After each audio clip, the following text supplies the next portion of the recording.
kung gaano kalakas mag-good news si Yuse Claire Castro, may malakas din tayo sa bad news naman. Ito.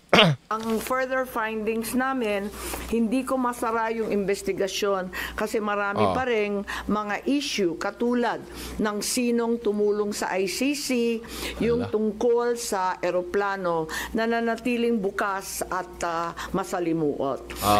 Sino mas malakas, yung good news or yung bad news? Kung gaano kagaling si sa propaganda, si Yuse Claire Castro sa good news. Ito panoorin nyo, dinaig siya nito. Tingnan nyo. Baka ma-jinx kapag sinabi ni Sir. So, nais kong ipakita ang isang video na nagawa na ganito rin ang pahayag. Simulan po natin ang video na maaring mapanood ng ating mga kaibigan. Ito guys. Maka-copyright kaya ako dito. Okay lang siguro? I-edit ko na lang. Ito guys. Bad news po. Meron pong makakasuhan. Si good news, ito naman si bad news, di ba? Magaling din sila mag-deliver ng bad news, pati yung itim nga, di ba? Yung itim, Ito.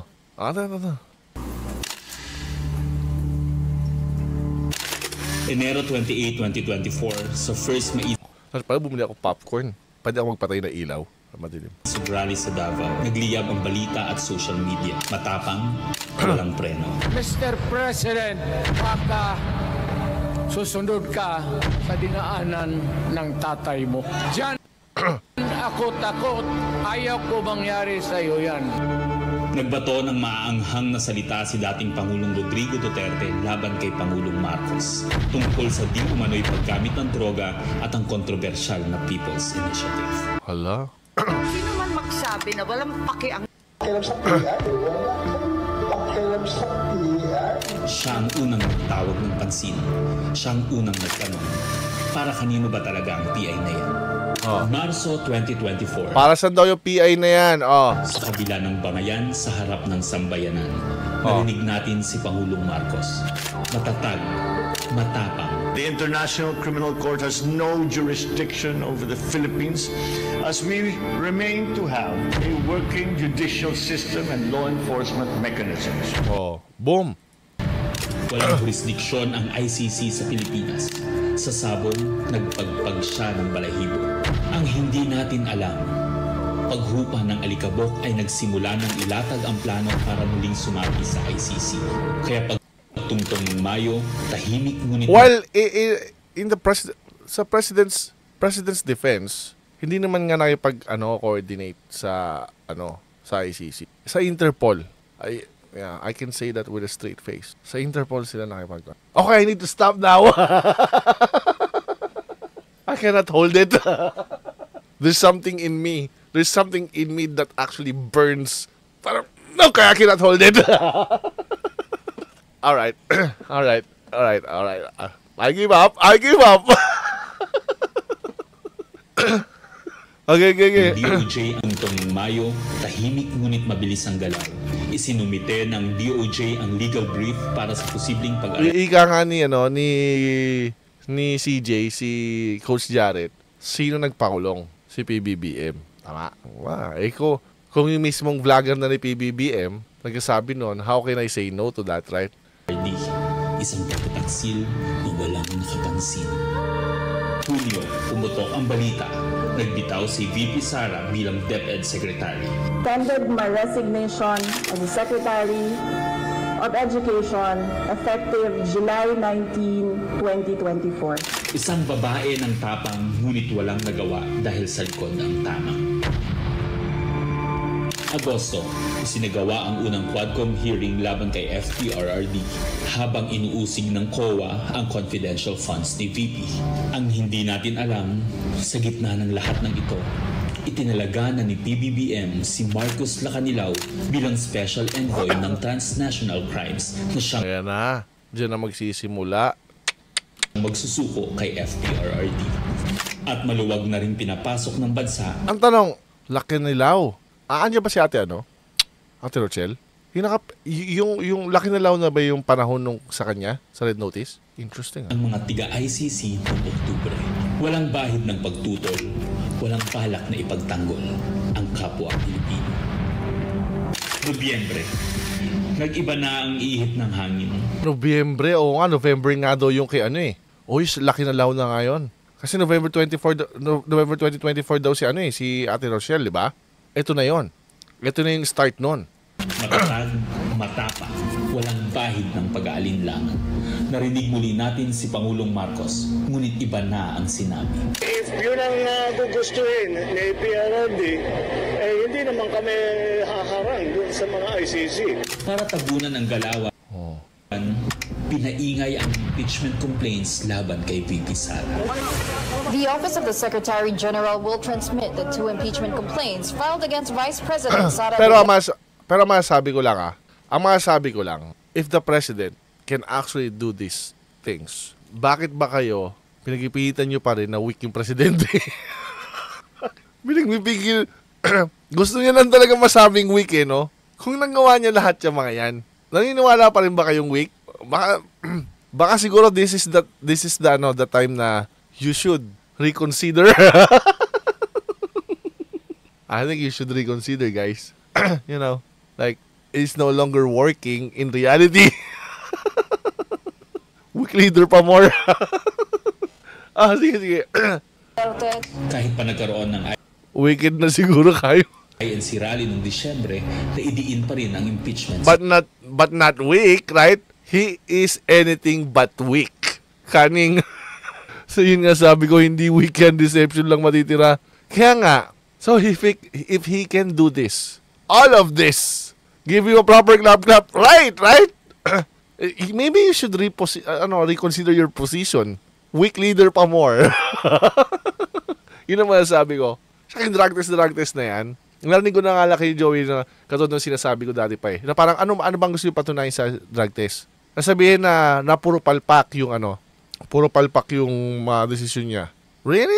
I don't see it because it seems to me na lahat ng moves niya ay calculated at the same time targeted. That doesn't sound weak to me. Ship na to weak morals. Ang tanong, siya ba talaga ang plano niyan? Hi, Tambi. It doesn't matter. He's the president. Siya ba yung nagplano or hindi? May go signal niya. Siya yung huling salita. He's not denying anything. It doesn't matter kung sinong kasama niya. It doesn't matter. Yung nagplano niyan is only a credit. Kumbaga sa footnote lang. Citation. But I wrote the book, dude. He could actually think outside the box. I said that before noong dinampot si PBBM. Who's weak leader na? Who's weak leader now, dude? Well, no wonder. Idol daw ni BBM si Gloria because she's powerful. Totoo naman. Well, kaya nga, you guys should reconsider, you know. It doesn't matter kung sino yung nagplano niyan. Kung sino may nagplano niyan, footnote lang yon. BBM wrote the whole book. So, shut up. Weak leader pa more. Kongreso. Planado na rin ang pagpirma ng questionableng 2025 budget kahit batbat ng anomalya. Enero 25, 2025, sinimulan na ang Oplan Tugis o Operation Pursuit, ang lihim na operasyon para hulihin si Duterte. Pagsampa ng Pebrero, nag-apply ng arrest warrant ang ICC prosecutor. Pero mukhang December 2025 budget impeachment sa Kongreso. Planado na rin ang pagpirma ng questionableng 20 raised serious concerns about the 2025 gas compliance with key constitutional provisions. Kailan to? 2025 budget kahit batbat ng anomalya. Enero 25, 2025, sinimulan na ang Oplan Makes sense, take advantage of his current position dapat. How is that for weak? Tugis o Operation Pursuit, ang lihim na operasyon para hulihin si Duterte. Pagsampa ng Pebrero, nag-apply ng arrest warrant ang ICC prosecutor. Isang tahimik na pag-uusig habang tayo'y pinaiikot ng mga rally at press release. Marso, muling nilinlang ang bayan. Humingi daw ng 60-day extension ang DOJ para sa EJK report noong Marso 6. Pero ang totoo, nakabinbin na ang arrest warrant mula sa ICC chamber Marso 7 hanggang 10. Ang hindi natin alam, Marso 11, 2025, sa kanyang pagbalik sa Pilipinas, hindi pa man bumababa ng eroplano si F. Ngiting kidnapper eh. Sorry. isinaglik sa Pilipinas. Hindi pa man bumababa ng plano si FPRRD. Ngiting nakakuha ng ransom, de joke lang. Isinagawa na ang pag-aresto. Maingay ang paligid, magulo. Pero ang dating Pangulo ay nanatiling kalmado. Isinakay siya papuntang The Hague, alas... Ngiting demonyo. Ngiting panalo. Nakabonet. Hindi, kaya nga yung ngiti lang kita mo kasi nakabonet. 11 ng gabi. Kasama sa eroplano si Marcos Lacanilaw. Ang nagkanulo, ang nagsuko. Pero kanino ang sisi? Sa mga utusan o sa nag-utos? Managot ang dapat managot. Nakalatag na. 5 years experience in abductive reasoning. Reasoning, I mean. Si Raulo Kapapsiulo. It's a request to the Philippine government from Interpol enforce the arrest warrant. And we have commitments to them. Ayaw nila ipagpatuloy ang pag-iimbestiga. Maliwanag na ang buong administrasyon na ito mula sa pinakataas hanggang sa galamay. Nagplano. Ikaw ho ba nagplano ng lahat ng ito? Ito na. Ikaw ba yung nagplano ito? Sabay tanggi mamaya. It was a group effort. Salamat, Medjis ko. Secretary Chudoro. Secretary Eduardo Anyo. And the President. Nagsakatuparan. Usap pa kami.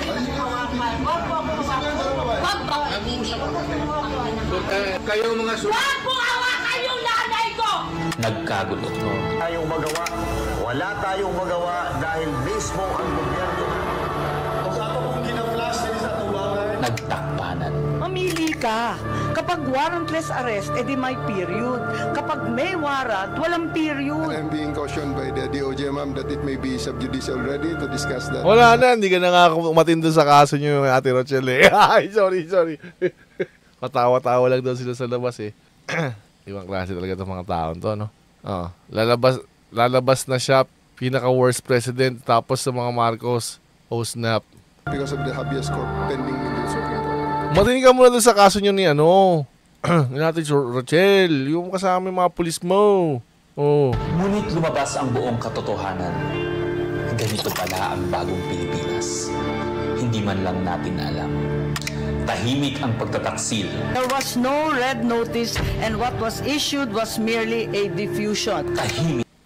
Ito na ngayon. Malapit ng eleksyon kapag nanalo ang mga pro-admin. Durog tayo, gagi. Bakit? Lahat ng tingin nila na hindi lang dito hindi lang yung mga DDS ang delikado dito. Pati yung mga neutral, delikado dito. Kapag lahat pro-admin na, tapos tayo lahat dito. Kasi ang neutral dito, ang titignan niya kung ano yung tama, ano yung mali. Diba? Yung mali, ibig sabihin, wala siya pinapanigan kung sino sa Duterte. Hindi naman kasi dapat Duterte yan eh. It's either pro-admin, anti-admin, or, pro-admin, anti-admin. Or, nandun siya sa side ng, wala naman ako yun kung pro-admin o anti-admin, we don't care. Yun nasa gitna yung third option, right? So, yun naman talaga yung dapat na dichotomy dun eh. Tama? Pro and anti lang talaga meron. Hindi ko alam ba't nadadama yung Duterte dito. Kasama sila sa anti. Moderate atatawag yun kung sa gitna. Pero delikado rin yun. Magiging delikado rin yun. Damay sila sa anti. Basta may kilala ako pro-Rappler. Sige, admin, push yun lang yan.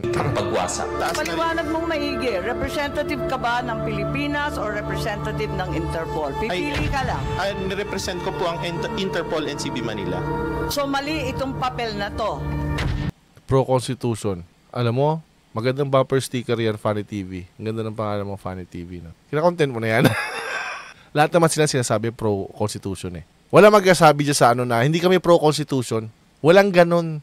Nasabihin, sa palagay mo ba? Nasabihin ni General Torre, hindi, pro-kidnapping kami. Ay, hindi. Pro-illegal arrest kami, unlawful arrest. Hindi, gusto namin yan.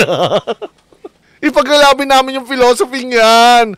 Hindi yung gano'n. Lahat naman sila sinasabi nila pro-constitution sila. Lahat. Everyone will always claim na pro-constitution sila. Hindi yun ang issue dito. Tamo, di ba si Yusek Claire sa katotohanan lang daw siya? Kasi everyone can claim it. Kasi nga talk is cheap. Lalo na sa government sila, pro-consi talaga. Di ba? Para mong sinabi na pro-truth ako. Ganon. Sakto pa, oh. Yung kay Yusek, ganon.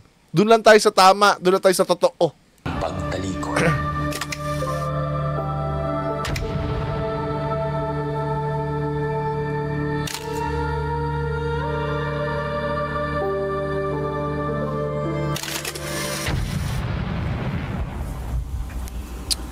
Okay, so Sarap ng no? Katumbas ng good news doon ni Yusek eh.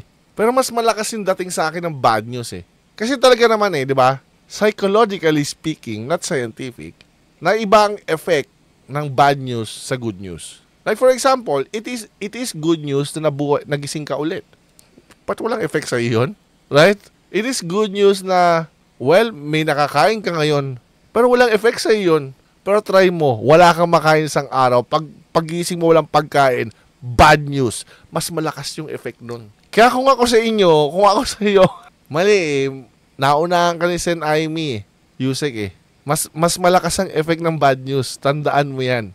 Lagi mong tatandaan yan. Mas matimbang ang bad news kaysa sa good news. Bad news makes sure adrenaline rush. Correct. Yes. I like bad news. It's money for me. Right. Tingnan nyo lang yung mga good news nyo araw-araw ah. Meron kayong tinitirahan, tinutulugan na maayos. May kinakain kayo araw-araw. Not to mention, nagising ka. Buhay ka pa. You have internet. You have a laptop. You have a camera. You have internet. You have cell phone. Those are good news. But you take those for granted. Subukan mong tanggalin ng isa doon. That would be bad news. Tanggalin mo isa doon sa mga yun. Tingnan natin kung hindi ka magwala. Ibang klaseng adrenaline rush yung papasok sa'yo kapag ka bad news eh. Kada uwi mo, andyan yung bahay mo, it's good news, but it's normal. Pero try pag uwi mo, wala ng bahay. Tingnan natin, hindi mo gising ka. Exactly. Kaya talo kayo ni Sen Aimee. Kung ikaw nagdi-deliver ng good news, tamo walang dating, Yusek. Nung nag-deliver si Sen Aimee ng bad news, boom, trending. Done sharing this kayo. Hanggang di pa, na-delete channel niya, boss kayo, araw-araw may bad news si Atty. Claire. Pero totoong nakakatakot talaga. Tapos pinag-uusapan nila yung charter change ngayon. So that's where we are so far.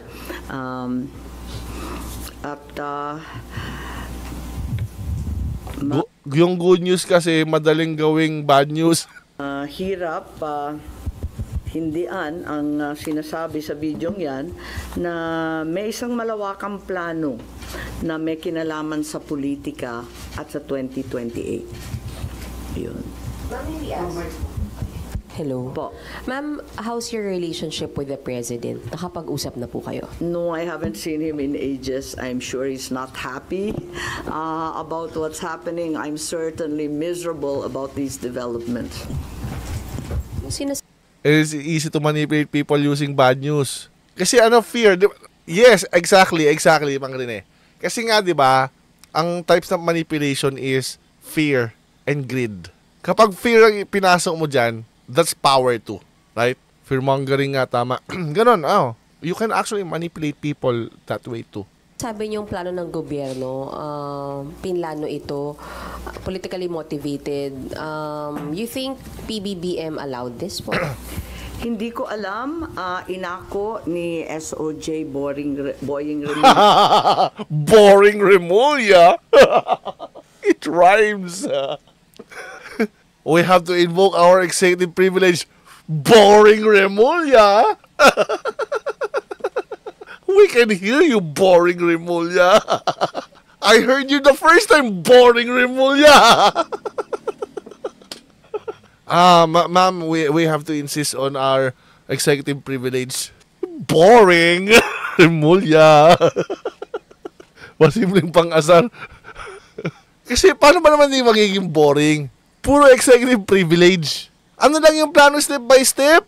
Doesn't sound like a mistake to me. Ito yung very New York napahapyaw. Correct. Boying. More like boring. How have you met Boying? Boying Remulla? Boying. More like boring. Ngayon, hindi ko alam kasi sa isang banda, masasabing alter ego ang bawat membro ng kabinete. Sa ibang banda naman, kusang ginawa ni Secretary of Justice. May pinaimbestigahan kayo sa Office of the Ombudsman. So, if-furnish nyo sila ng copy ng findings ninyo, ma'am? Yes, definitely. Papadala natin doon. Dahil, as we know, this is only in aid of legislation at may mga legislation na rin kami naiisip hinggil sa mga usaping ito. Kailangan i-forward na namin sa iba't ibang korte. Ma'am, itong findings ninyo, official na to, so no more hearings? Hindi ko pa alam. Ang tawag ko nga further findings because I'm not certain. Patay tayo dyan. Open-ended. That we can close this. There are also allegations that, first of all, several weeks ago, a draft was mooted having a warrant of arrest of 5 police officers, including Senator Ronald Bato de la Rosa. Of late, there has been a Naku, patay tayo. Open yung wala pang ending. Rumor, once again, that the Vice President will in fact be issued by the ICC a warrant immediately. So, alam natin na si VP Sara ay nandun sa listahan. Pero alam ko na nasa ibaba siya, no? Doon sa mga pinangalanan. Ngunit, ilang araw nakalipas, may mga report na siya na ang uunahin. Sorry, nung una nasa listahan lang siya, tapos ngayon siya na uunahin. Okay. Where did you get this information, ma'am? Nasusunod si VP Sara na arestuhin? Uso naman ang chismis ngayon. Actually, tama naman siya doon. Kasi nga, di ba, nag-deploy ng mga kapolisan sa Davao dahil sa chismis sa warrant of arrest. Ina-actionan din talaga ang mga chismis ngayon. So, uso naman ang chismis, action na. Mag-deploy na. Uso naman kasi chismis ngayon. Ganda na sagot niya. Tama naman eh. Ma'am, nasusunod si VP Sara na arestuhin? Uso naman ang chismis ngayon. Chismis rin po. Chismis din po. Ipasa rin yun sa warrant of arrest chismis. Arestuhin. Uso naman ang chismis ngayon. Chismis rin po. Meaning no credible source, ma'am? Not yet. A few incredible sources, but nevertheless. Tama. Not yet. A few incredible sources. Few incredible sources. Hindi ba ganon din yung languaging na Rappler? Hindi ba yun nga yung binibida ni Yuse Claire? Di ba? Dahil sa chismis? Why not? Nag-base nga daw sa rumors. Di ba? Troll din pala si Sen. Troll din. Hindi ba yan din yung sa Rappler? Ito rin, sinagot niya. Not yet. A few incredible sources. This is how high-level sarcasm sounds like, di ba? Nevertheless, we have to pay heed.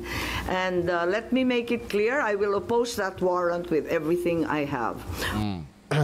Foremost, the administration has said time and time again through the President himself that the ICC has no jurisdiction in the Philippines.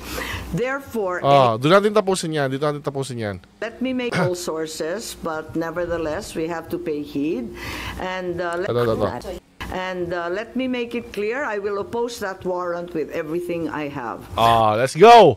Ngayon, ano sagot dito ni President Claire? President Claire. Nahawa ko kay Nahawa ko doon sa karambole. President Claire kasi. President Claire. Si Eden. Nice outfit. Ukay-ukay. 20 pesos rice. Yusek, good morning po.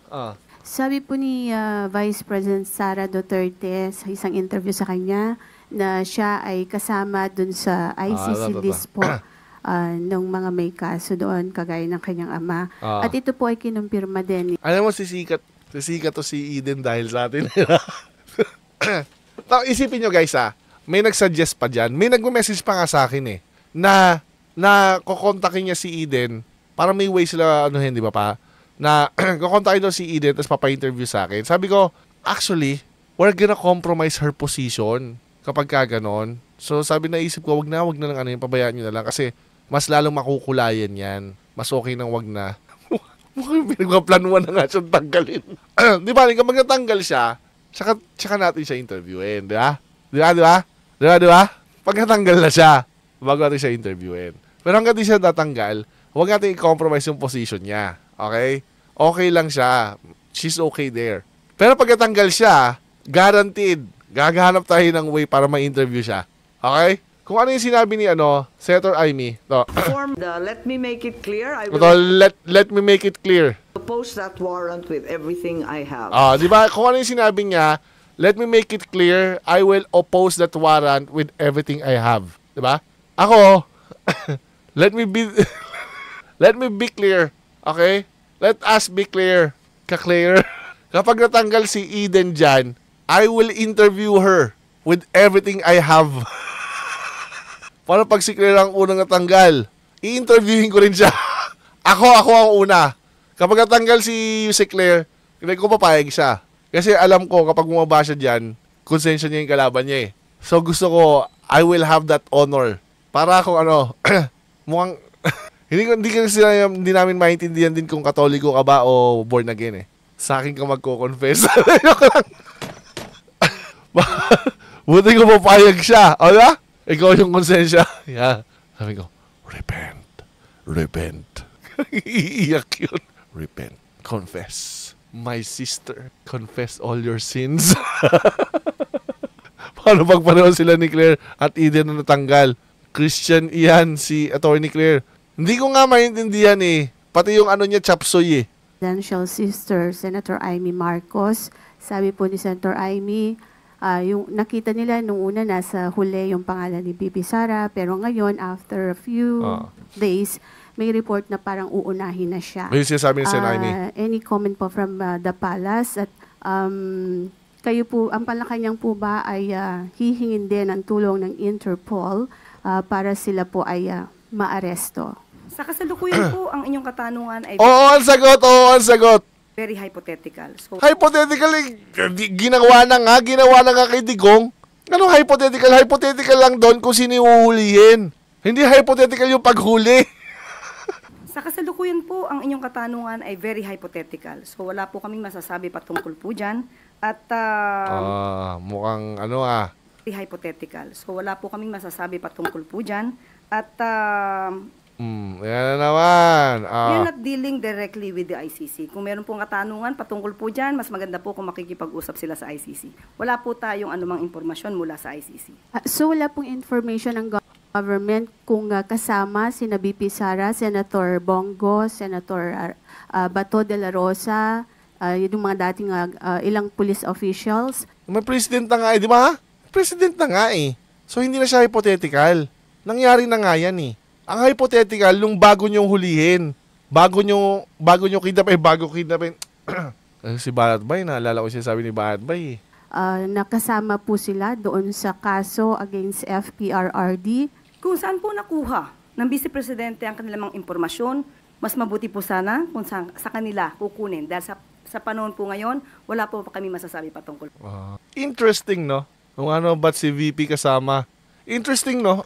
Ng Vice Presidente ang kanilang impormasyon, mas mabuti po sana kung sa kanila kukunin. Dahil sa panahon po ngayon, wala po kami masasabi patungkol. No? Napansin niyo yun? Kaso against FPRRD. Kung saan po nakuha ng Vice Presidente ang kanilang impormasyon, mas mabuti po sana kung sa kanila kukunin. Dahil sa panahon po ngayon, wala po kami masasabi patungkol. Thank you.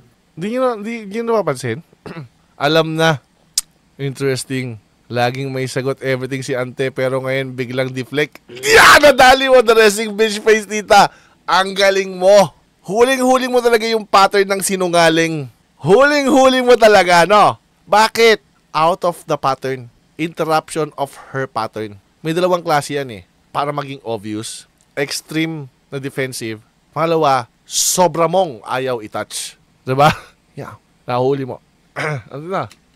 Kanilang impormasyon, mas mabuti po sana kung sa kanila kukunin. Dahil sa panahon po ngayon, wala po kami masasabi patungkol. Info withheld is warrant of arrest all over again. Yung sinabi ni Senator Amy kanina, chismis lang. She was pertaining to the Rappler shit. And then sagot ni Yusek? Talagang gusto niyang tanggalin sa equation, right? Which is interruption of her pattern. Kahit mismo sa The Resting Bitch Face Tita, nahuli niya. It was the perfect opportunity to say na fake news yan. Exactly! Hindi niya sinabing, sa ngayon po, fake news yan. Wala pong ganyan, fake news po yan. Walang ganon. Tama? Yung mga ganyan, lalo si Senator Amy nagsabi, si VP Sara nagsabi, sabihin niyan, fake news yan. Pero ang ginawa niya, wait natin. Sa kasalukuyan po, ang inyong katanungan ay very hypothetical. So wala po kaming masasabi patungkol po dyan. At we are not dealing directly with the ICC. Kung meron pong katanungan patungkol po dyan, mas maganda po kung makikipag-usap sila sa ICC. Wala po tayong anumang impormasyon mula sa ICC. So wala pong information ng government There it is. Why not call it fake news? Call it fake news. kung Kasi napaka-general niyan. Yung sa inyo specific.